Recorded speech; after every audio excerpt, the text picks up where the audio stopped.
is one of the most empowered women I've ever met. She happens to be the ex-partner of my teacher who just changed my life when I was about 19 or 20, really believed in me and my intuition and just ability to create a business and life that I loved. And this woman later, actually, when I first met Michael, my teacher, this woman had not even met him yet. And so I had the gift of being able to meet her, I want to say like 10 years later. And she has walked her own journey from pure intuition and pure love, and really, I even want to say enlightenment. And so I just feel like such a gift to be able to bring her to the show, because she really is that embodiment of love, and just I know is going to bring so much good stuff here of how you can follow your intuition and really boldly, live a life that you love. So Sandra, love, welcome. And if you want to share anything else, please feel free. Oh, that's wonderful. No, thanks. It is interesting how I heard so much about you prior to meeting you, and then when we finally met, it's wonderful to be able to, having heard the stories of how you progressed, and Mm, then to see you keep on progressing and actually making it a value of yours mhm. to live, like walk the talk. Yeah. There's a lot of people that are in our business that they say, or they, you know, pretend that they're a certain way, and they really aren't. Mhm. So it's very cool. Yeah, you really Very can't pretend. I don't think you can pretend when you're following your intuition, right? It's like I notice even my clients, if I'm having an off day, they're like, what's going on, right? right, Like we right. are who we are. Like you can't, I really don't believe you can fake it when you're following your soul, because it's just so transparent, right? And so it's like, how do you move, I think, back into a greater alignment with your soul? Like I just sent out a newsletter this morning about that of, how do you stay in alignment with your soul, because that is the highest part of you. Do you have Right. anything on that, Sandra? Well, it's interesting. I've been doing some work on that. After Michael had passed, I was just floundering, and I didn't trust myself. I didn't know, which direction to take, and I was scared. Actually, I was terrified, and I didn't, there was times that I didn't really even want life to go on. It's like, is this even worth it? I don't even, I don't want to do this. And I remember doing a meditation, and I actually named my soul Gracie. And so I started to actually create a dialogue with Gracie. And I've done so ever since. And so I really thought that I made the commitment a long time ago that I no longer wanted to do the spiritual bypassing that I was doing in the past. Like everything was all good. It's all light. It's all perfect. And in deep down inside, I wasn't trusting myself. And then I thought, how does this happen? How does this happen that we stop trusting ourselves? And I have a theory. I Yeah. think what happens when we're little kids, and our intuition is wide open, and we are reading energy, just there's no filters really, right? And we have this sensation like, hey, something's wrong here. And we go up to who's ever our caregiver or someone important to us, and we say, gosh, I look at my mom and I say to her, Mom, are you sad? And because everything I'm seeing, everything I'm feeling feels like Mom's sad. And Mom goes, no, no, no, I'm okay. And then you go inside and go, well, this is strange. Whatever I'm sensing must not be right. And you just have more and more of those occurrences. And then pretty soon you just put that little part of that intuition, you put it to sleep. You don't listen anymore. And for me, I had to reawaken it. I'm the one who walked away from my intuition. Intuition didn't walk away from me. And so I just started really dialoguing with Gracie and saying, Gracie, what's my truth here? What's my lesson that I need to learn? And show me, make it clear. And that has been a really big gift for me, super big gift. And then just, trusting my intuition, practicing it, using myself as a dowsing tool, to know, like, you know what, this is interesting. When I really want to be around somebody, I go towards them. Right. That's my yes. And Right. when I don't want them, I've got to go back. I got Right. to trust that. Right. Yeah, So that's been absolutely. really helpful for me. Yeah, I love that. Yeah, and I think it's like you're aware, like you use that example, like people know, right? Like, of course your mom was sad, or it's like, of Yes. course, like you can tell. So I think acknowledging, I really invite everybody to just take a moment to tap into your intuition right now. And what is your intuition telling you? As simple as what Sandra said, are you moving towards something or away? And the easiest way, and I was just reviewing this in our intuitive child programs, you put one hand on your heart, one hand on your gut, right? And it will move you because your love of your heart opens to the truth. And then your gut is like that compass, like, hey, move here or move there. And then it keeps you in alignment with that greater path of love. Right, right. That's interesting. Yeah, I've done this ever since the COVID thing happened. Because I don't listen to the news, but there's never shortage of it. Someone's always telling me what I don't want to hear, right? And however, when we get in that fear-based thinking, it's like we turn off the faucet for our intuition, and we go within, and we're not open. And so what I was saying to myself when this first started happening, I'm like, no, no, no, no, because part of when I'm working with clients, a big part of when I'm working with them is my intuition. It's not like I'm telling them what I think, but I'm going to navigate through my intuitive insights. Right. And so I just decided every morning I was going to go and walk around my neighborhood and put a smile on my face and look at everything with gratitude. Like, look at these beautiful trees. Live in Sedona, Arizona. What's not to see that's beautiful, right? And the more I did it, the more I relaxed and calmed down, and it was so cool. I would get these insights like, oh, this is the message. Like if I was going to write an email or a blog or whatever, this is the message that I need to touch on today. I couldn't get those messages when I was wrapped around in fear. It was like it was just tight. And then when I opened up and came from a place of gratitude, all of a sudden everything started softening. And it's like I could hear in a different way. And so I still practice that. I thought that was one of the gifts of COVID, is saying, oh, start your day out with a walk around and, I call it my walking smile meditation, and just really be grateful for all that I have, and be grateful for how I'm evolving to be, you know? Beautiful. Yeah, I think about that too. I mean, just where I live by the beach, it's like just to go outside and just see everything for the beauty that it is. It's like heaven on earth, right? Like if you wake up, it's here. If you see the light, and then you just expand that, right? And that is your intuition, right? It's lighting up the truth, right? It's also helping you make decisions. This feels good, this doesn't feel good. To that discernment piece. Really important. It's like a razor's edge, right? You just kind of know, and deep down you do know. It's pretty fascinating. Right as I said that, I don't know if you guys noticed, but just a flash of light went on.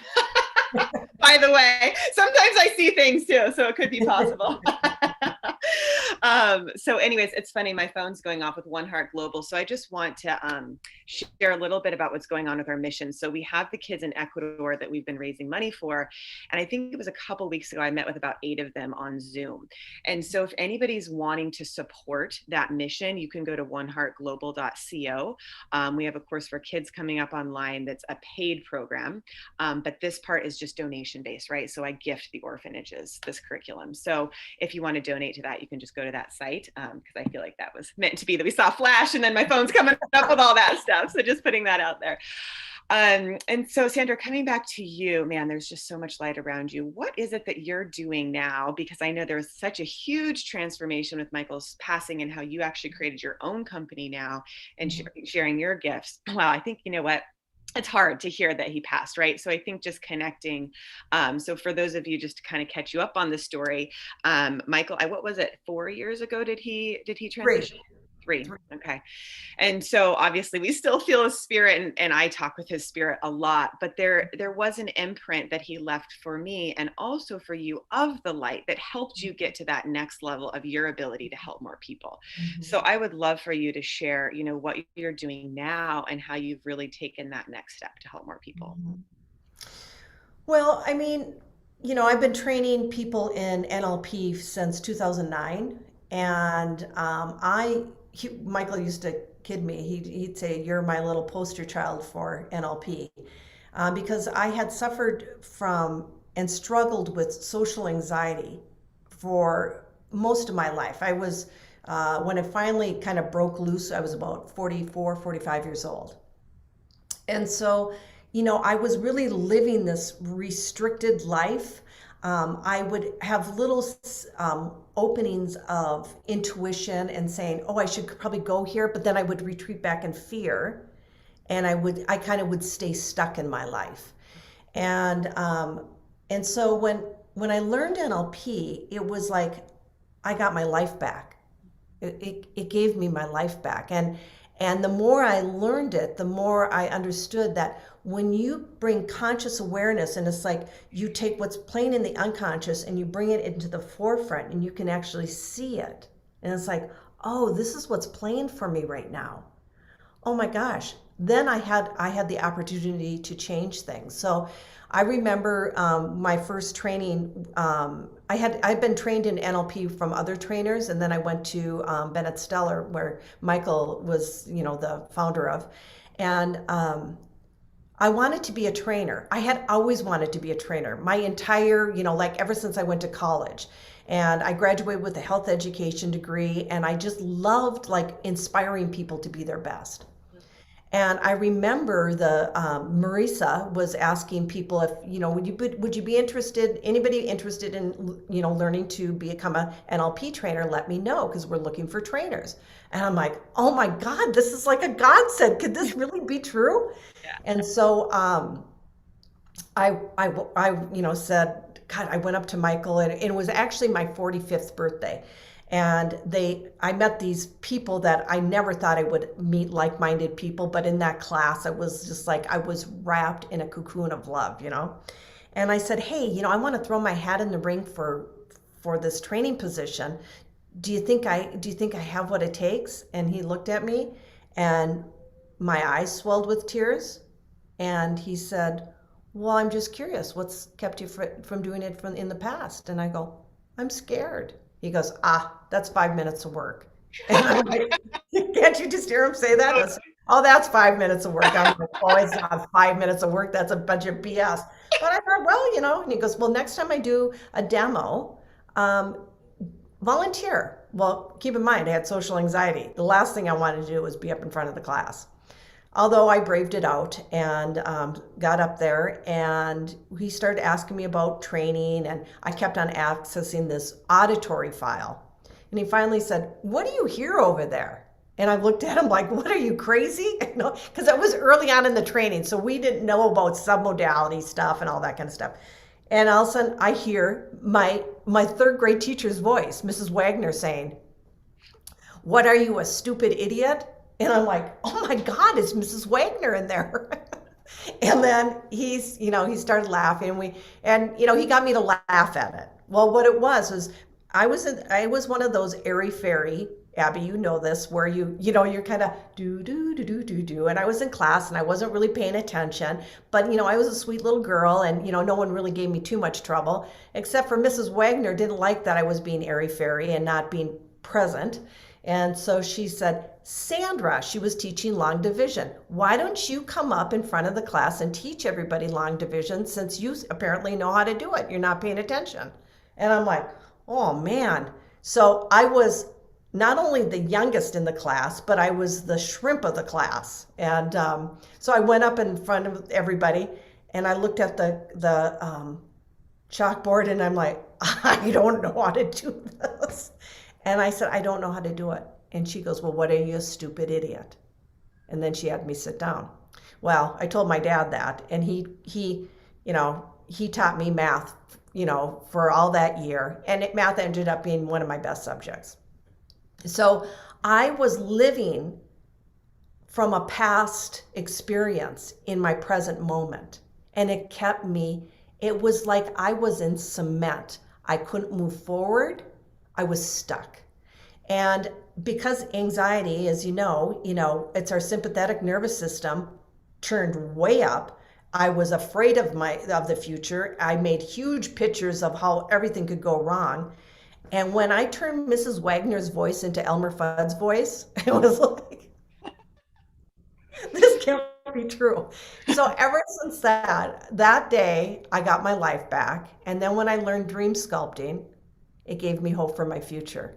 Yeah. And it was probably the best decision ever. I think I'd love to partner with you on something with those kids and teaching them basic NLP communication skills so that they can learn to communicate with themselves. Yeah. Then they can communicate with other people. So anyways, that's what really got me started. And then when Michael passed, it was my opportunity to say, what do I want to create? How do I want to be the leader of Thrive Learning Collective? How do I want to show up? And I really believe that NLP is a combination of so many powerful tools that it takes more than 2 weeks to learn them. And so I started this masterclass and really refining people's ability to use the tools responsibly, and so that they can not only, be confident, they're competent. I always say to people, you don't want to go to a surgeon that's never done surgery that's super confident. I'd rather go to a competent one first, and then through that competence, they get the confidence. So that's where I really believe in NLP as a platform for creating an incredible life, and giving you the ability to heal past trauma so that you can move forward and really live your dreams. Yeah. So I don't know how many of you guys know what NLP is. So what it stands for is neuro linguistic programming. So what it does is it literally changes your nervous system. And the way I believe Sandra also uses it, is to align with your intuition. So your soul knows the truth. And then when your body can actually come into alignment with it, just like I told you, she's embodied it, you can also embody it. So the dream sculpting she's talking about, the ability to clear past trauma, is literally a rewiring of your nervous system. Right. And it is magic. I remember sitting there I think I was like 19, right? When I learned this, and I'm sitting there and I'm like, holy moly, right? Like I left a scholarship for a reason, because NLP is the answer. Like I could have studied years of psychology or sat in the class for 5 minutes and just like you've been like done, like cleared, because it's at the subconscious level. Yeah. So to me, it's so powerful, and it is magic. It's just like, what do you want to create? Because you can create it, right? And so everything I've ever created is because of NLP and intuition, period. And you and so many people, right? So I just feel like it's such a gift. And I'd really like to invite people to connect with you, Sandra, if they're feeling that personal connection, to learn, how you can help them really manifest their dreams. Right. And yeah, obviously embody it, because it's just so powerful. Well, it's experiential. It's like I look at it and I think I kind of chuckle about this. The law of attraction, right? Everybody's all hip on the law of attraction. It's just, you got to think about the stuff. You just got to think about it, and it's boom, it happens. However, the interesting thing I hear, like I'll have people come up to me in class and say, I'm a super good manifester. I manifest really well. I'm like, awesome, great. I'm glad to hear that. And then when they're having a little shit show in their life, I'm like, so I'm wondering what needs to heal in you so this doesn't show up. And they go, what are you talking about? And I'm like, no, wait a minute. So what you're saying, when it's good, you've manifested it. And when you have the perception that it's bad, you haven't manifested it.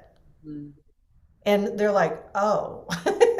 And so I think what happens is that when we do the work, and we do the work of releasing trauma and getting the lessons in life, in my map of the world, I don't believe in any mistakes.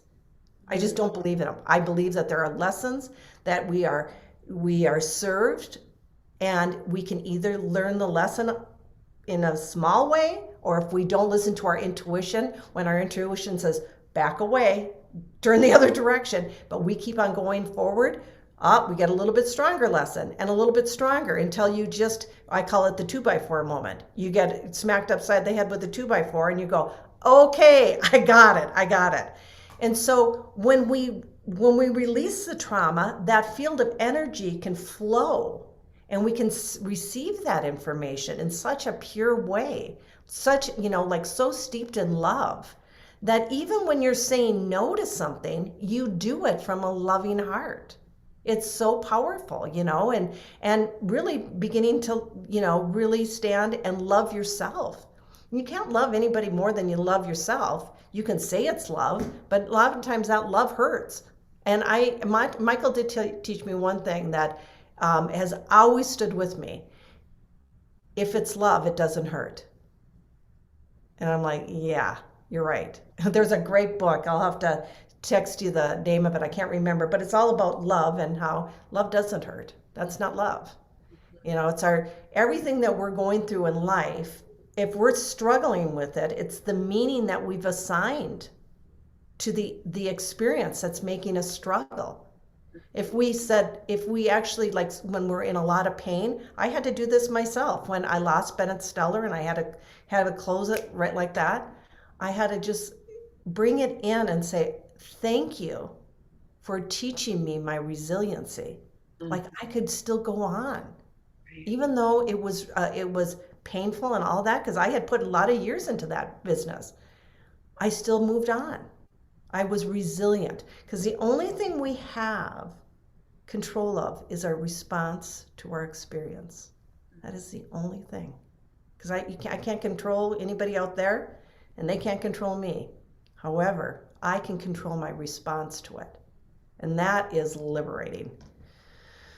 I was just feeling what you said, because there's great power, and fascinatingly enough, when you're in your own light, which is your true power of love, Yeah. you attract people, money, experiences, more love, right? More love to you. So it's not from control, but it's from attraction. And so, really moving back into that place of light, of love for yourself and your own pure heart intentions. What is it you want to experience? How will that feel? What's stopping you from already having that now? Those are the blocks to clear with NLP, right? Yeah. But to get on that path so you can have that.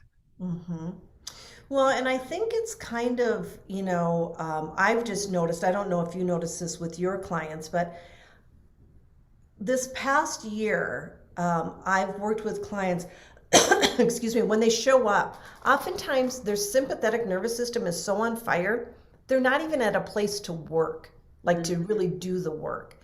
And I have just noticed that the more that I teach people how to calm this nervous system that's throughout their whole body, and how, the way we eat, and, are you kind of subjecting yourself to unhealthy habits, because habits can be good too. We can have good habits that are actually supportive of us, and then we can have some not so good habits when we're feeling anxious and depressed and all that kind of stuff. And so I've noticed through this last year, I'm really working to teach people how to calm their nervous system down, because oftentimes we're making decisions from a sympathetic nervous system, and it's having a long-term effect that's not very good. So we're making a decision, for people that are first to hear about this type of sympathetic versus parasympathetic. Sympathetic is, your fight or flight or freeze. There are a lot of people right now that are frozen in fear. They're scared. They are so uncertain about their future, they can't even get a clear vision of what it could be like. And then our parasympathetic is our rest and digest, and it's our healing, our nervous system. And our goal in life is learn to navigate in and out of those, because, it's like I always think of the perfect balance of that is when we were little and we were playing hide and go seek, and we were being chased, and we're like, and then we're safe. And so our body could get all, and then relax.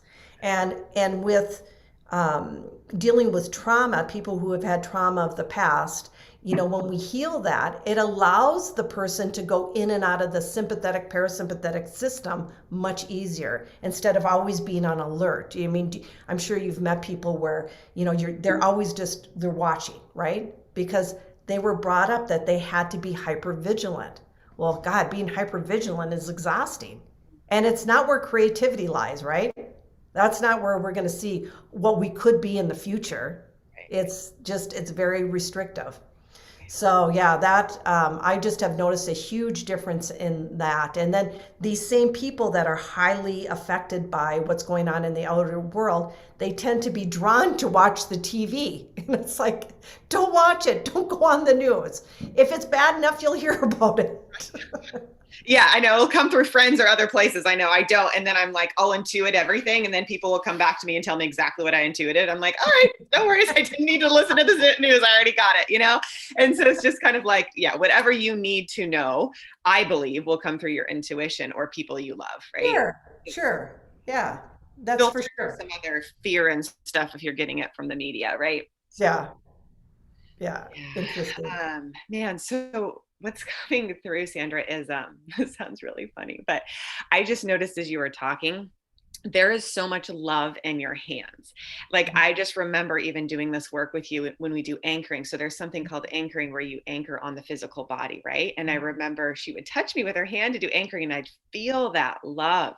And so just on this video, like I saw your hands and I could feel the vibration of love Mhm. moving through your hands. Yeah. And what if we could just for a moment take a moment to receive her love and send her love and feel our connection? That love is that greatest power, right? So when we recognize it in another, we're seeing it in ourselves. When we Mhm. send it to another, we're sending it to ourselves. Just vice versa, right? Like it's this constant flow. So I just invite you to move into your heart space, everyone, and feel, where is love guiding you? Where are you being called? What is your next step, even if it's just for today? And as you notice that, move into harmony with that and allow yourself to take the steps into that. And then let go. Cool.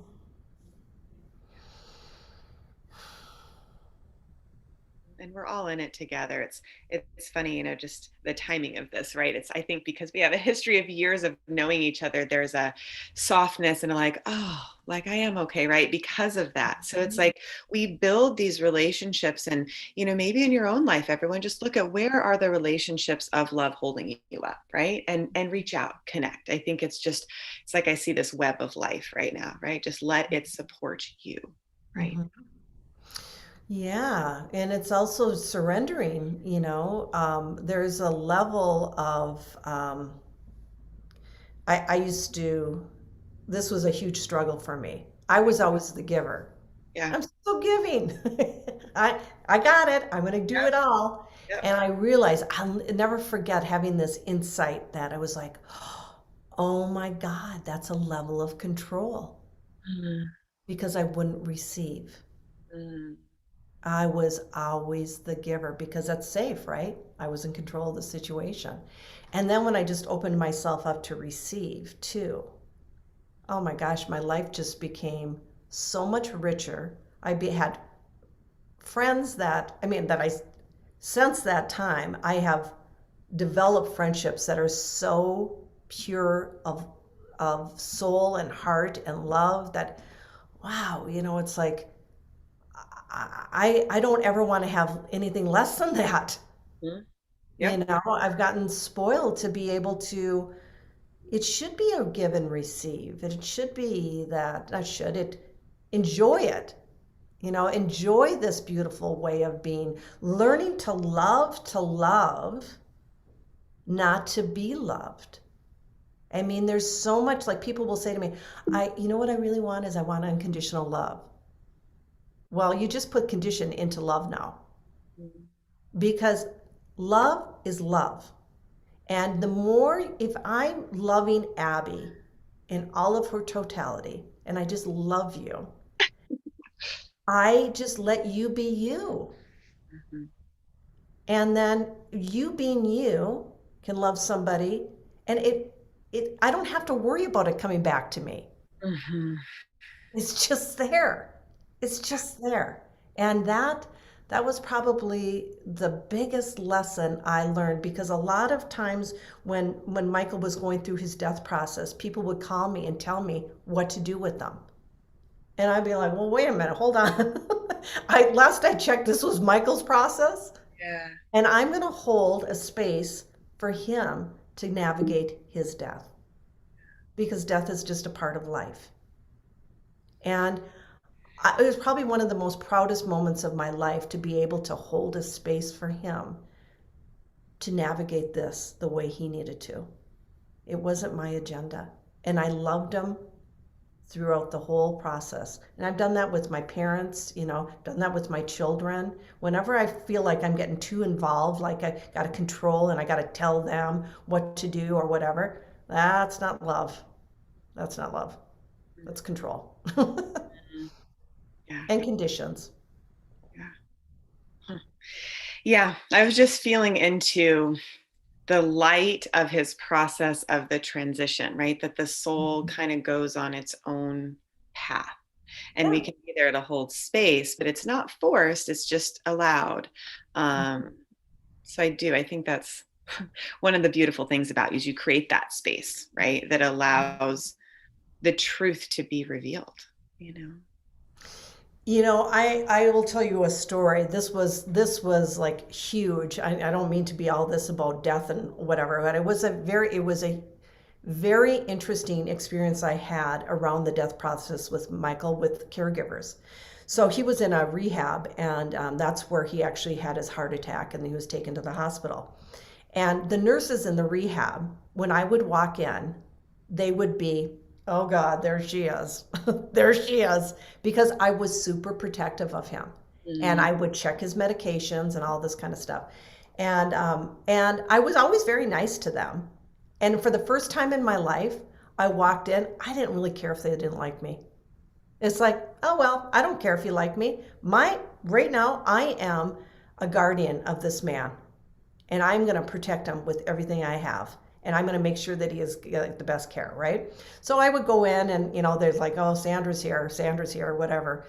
And he would have the nurses call in the middle of the night and ask. He's asking for his wife, but that I couldn't go there because they wouldn't allow visitors. So I would just be like, torn. So then he has his heart attack, and he's in the hospital. I'm in the hospital, and then he passes. I go to get his things, and this is where love was negated in this whole experience. And I think this is part of my mission in life, is to teach businesses and hospitals, medical, like Christ conscious, or unity conscious thinking, feeling, loving. Because when I got there, all of Michael's things were strewn in the hallway. Like there was no honor of a person's life. Wow. And the nurse came up to me, and she was hysterical. Now here, I'm the widow. I should be this, and I'm looking at her, and she goes, "Sandra, I'm so sorry." And I said, "Well, thank you." And she's bawling her head off. And I go, "So what's going on with you right now?" And she put her hands in front of her face. She goes, "I feel so terrible of how I treated you. I feel so terrible. It was wrong."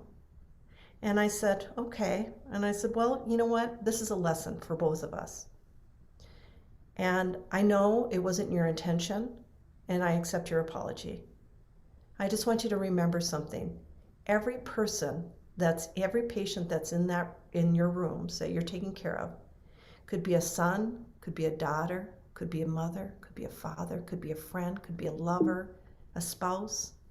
There's somebody. They're spiritual beings, and they deserve to be treated with dignity, and so does their family members." And this lady melted into my arms. She just wept. Love to love. That was such a powerful experience. And I hope she's taken that forward. So everybody she touches she touches with love, whether it's their family, whether it's the patient themselves. That is the way we need to show up in life. And so I hope she's taken. I often want to, like when I go to Phoenix, I want to drive off and just kind of step in there and think, wonder what was it like for them to have that. Like she was present to getting the lesson. Mhm. And I was present to receiving the lesson as well, to actually have a voice, give a voice to love. You know, it was very interesting. Yeah, I mean, what a perfect person you are to be that, right? Of course, it would be with you. You could handle it, right? I mean, you could hold that space and Hmm. show her the way because she probably didn't know. I mean, my guess is she was kind of freaked out, and that was just the way it came out, right? Because that's Yeah, was I her. mean, and instead of looking like, I always think of it as the spiritual dream team. The spiritual dream team is all about love. Like, Abby, how can I support you? How can I support you? Not going, oh, what can I get from Abby? Well, how can I support Abby? You know, or you're working on a project collectively and it's unity consciousness. How can we show up as our greatest good? And when shit starts happening, to take a step back and be responsible, saying, hey, what is my part in this? What is my part? And then be responsible to take ownership for it so that you can move past it. And then our connections grow deeper and stronger and more loving and more kind. And, we can have as we know in NLP, one of the things is to learn how to be influential, how to bring people from a state of fear to faith. How do we do that? And part of it is through communication and communicating from the heart, not the ego, the heart. And just, allowing people to find their way. I had compassion for that nurse. I don't know what it's like to be in her shoes either, having family members tell her what to do or whatever. And yet I could be present to her pain as well, you know? Yeah, I would love for you to see if there's anything that comes through about moving from fear to faith. Even just like a 5 minute, it's almost like I'm seeing from crown down to the heart to the gut, the way people can actually feel that, especially in these moments of great transition, you could say, into greater Yeah, life. yeah. One of the ways I think is really powerful. So when oftentimes we don't even know where we're at. Like you'll be driving down the highway and your jaw's clenched, your fingers are wrapped around the wheel, and you're not even consciously aware that you're in fear. And so how do we learn to recognize that? And I think one of the really good ways to do this is to learn to calibrate your body. Like Mm, what does if do you mind if I do a little quick exercise? not at all. Go ahead, of course. Okay. So think of so I always think of fear and faith. In our brain, in our nervous system, it's like we have two rooms. One's the faith room and one's the fear room, okay? And when we go into those rooms, they're full of filing cabinets. And each filing cabinet has experiences that are associated with certain emotions. And so fear wears many different masks, like exclusion, judgment, hatred, just feeling like angry or whatever. That's all fear based, right? And it's a mask we wear. It's not really us, it's a mask. And then we have love. And love has, oh my gosh, I get tingles every time I go in that room. Love has, acceptance, understanding, compassion, trust, respect. That's the love room. Now, the thing is that we can't go into both rooms at the same time. Can't do it. So we always are at a point of choice to say, which room do I want to walk in? And when I walk in the fear room, I connect with all my fear beliefs. I connect with all my fear values. I connect with all my fear behaviors and all my fear feelings. And I act accordingly. And usually when we act from that, unless there's a saber-toothed tiger chasing us, we're not usually feeling good about it for the most part. Now, if I go into the faith room, oh my gosh, I have all these new behaviors of faith and belief systems of faith and love and all that kind of stuff. And that leads me to behave in a whole different way. So, one of the ways that I teach people how to calibrate is that if you just take a deep breath in and you release it and you check in and think of all the words that describe fear to you, like anger, resentment, control, jealousy, a state of wanting, judgment, rejection.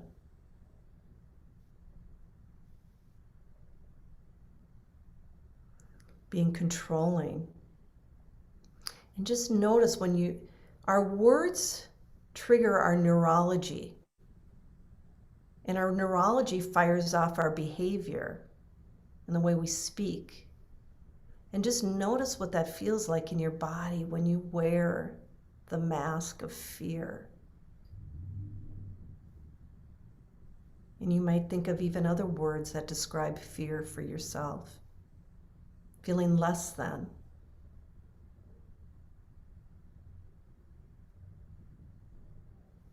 And then open your eyes. Shake that off. And as you pay attention to what was that like for you, most people will describe fear as tense. They roll in, they kind of make themselves small, or they puff themselves up. But once you understand, oh, that's what fear feels like to me. Sometimes you get tightness in your jaw, fluttering in your heart that's, tense, it feels anxious. Once you know that, now you record that in your brain. Oh, that's me feeling, that's the place of fear for me. So now, let's go to that place of love. So close your eyes. You're so good at this. And take a deep breath in. And when you exhale, place your left hand on your heart. And bring your conscious awareness to that beautiful heart of yours.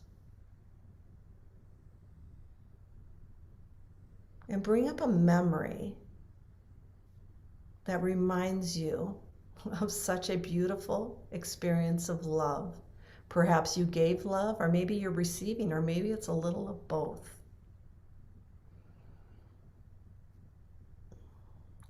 See what you saw, hear what you heard, feel what you felt. Having that love, experiencing the love, becoming the love.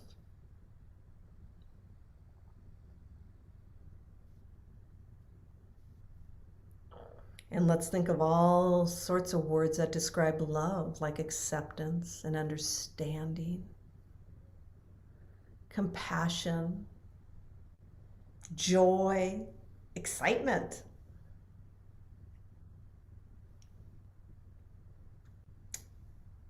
And as you experience that love, and love wearing so many different beautiful masks, unity,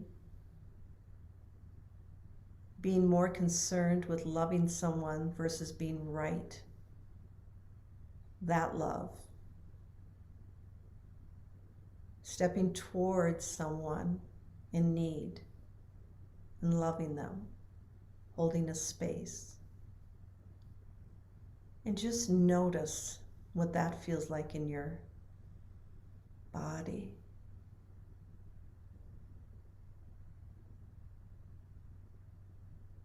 And anytime you want to experience love, you just place your hand on your heart and bring your attention to that beautiful heart of yours and let it just expand.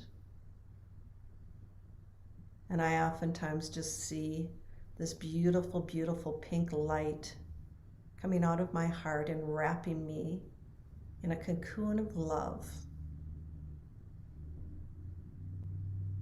And notice what that feels like.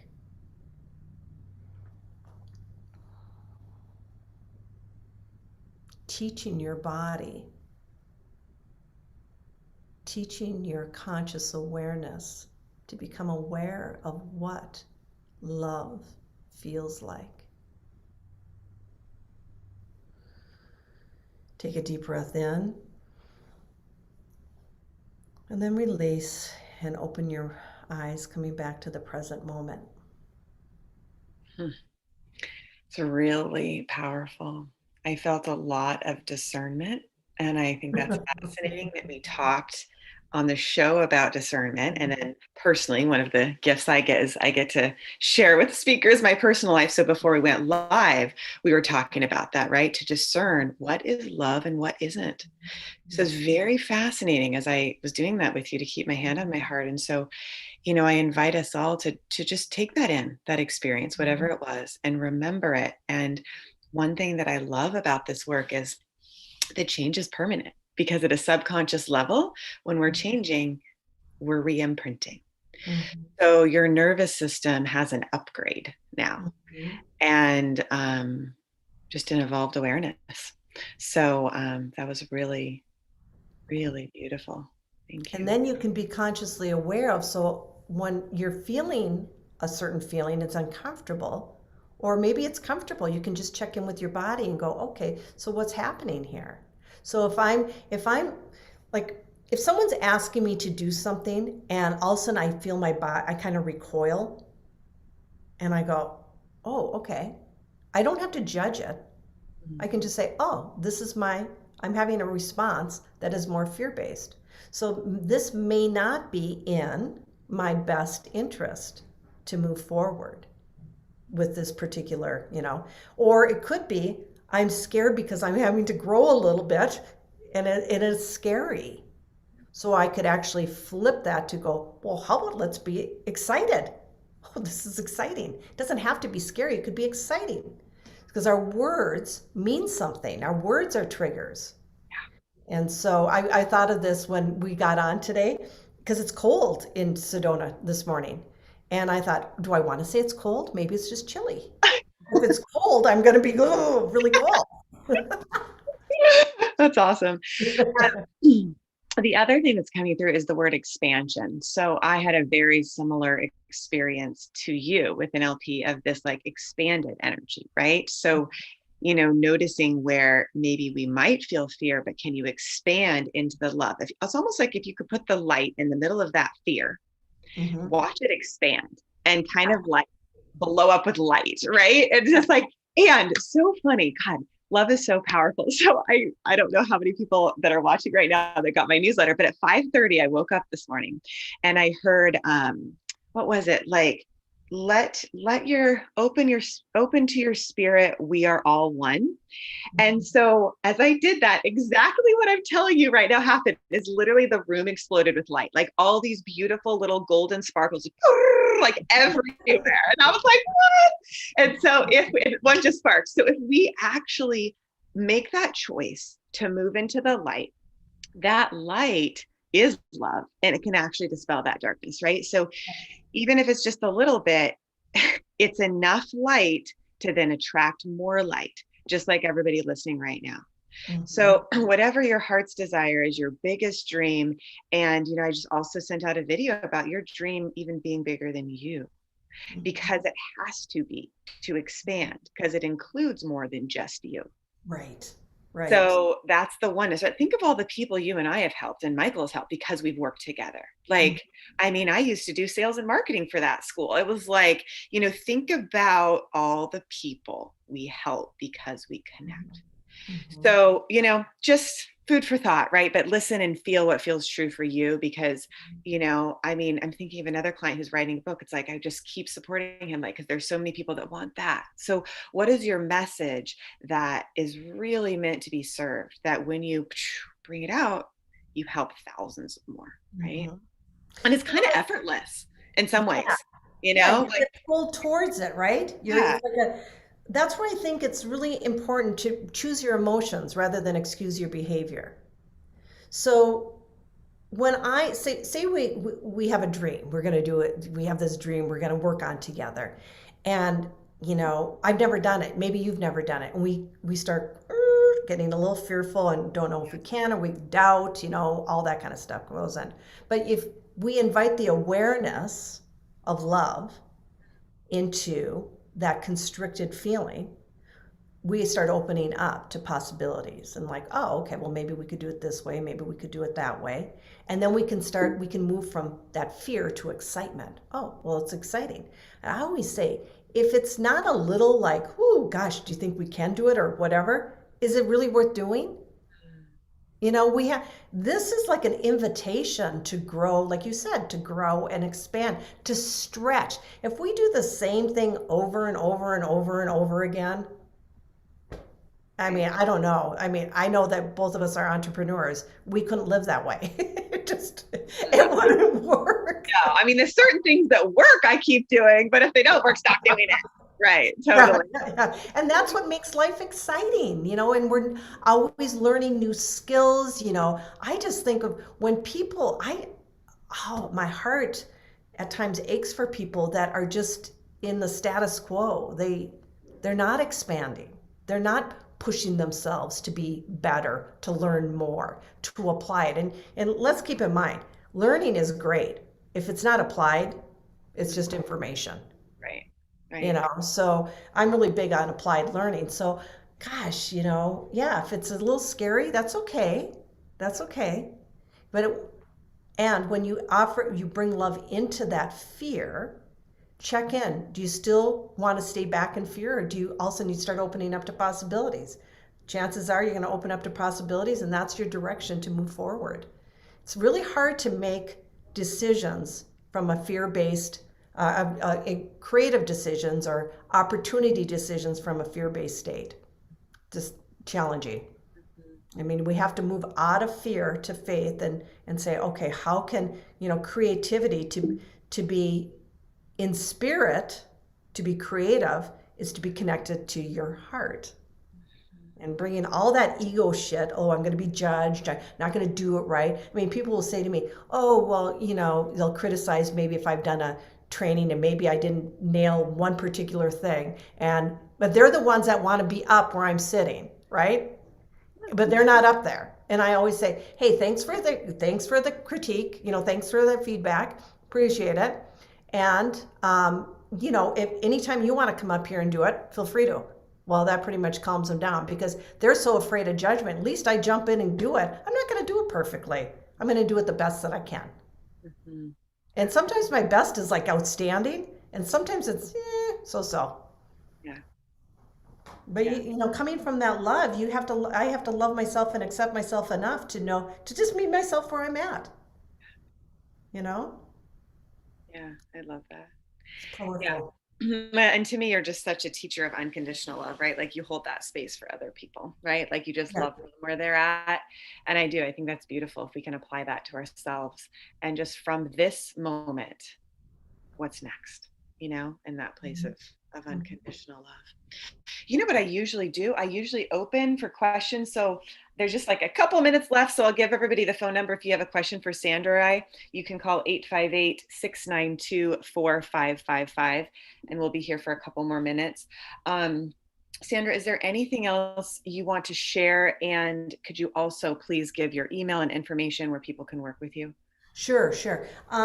So I'm really big on really understanding how using emotions as tools for our success. Emotions can hold us back, keep us in fear like we were talking, or they can expand us and move us forward. And so I think in this time that we're experiencing, people are very much a lot of people can be in a fear-based state. And so I have an upcoming workshop that I'm doing. It's called Conquering Clarity. I also have one on conquering anxiety. Learning to use our emotions as tools. And so we get clear on what you want to feel in the future, because sometimes you don't know what you want to do, but you know what you want to feel, right? Once you start running those feelings, then all of a sudden what you want to do comes in because they're aligned, right? It's like, Right. oh, I could do this, I could do that, or maybe this, or work with that person, you know. And then then we do a lot of healing work, you know, to heal the barriers that are keeping us or restrictive patterns, and then coming up with a plan of action. I always say that people don't move forward or don't achieve their goals is because they're not clear on what they want. They haven't healed past patterns that aren't supportive of those, and they don't have a plan of action.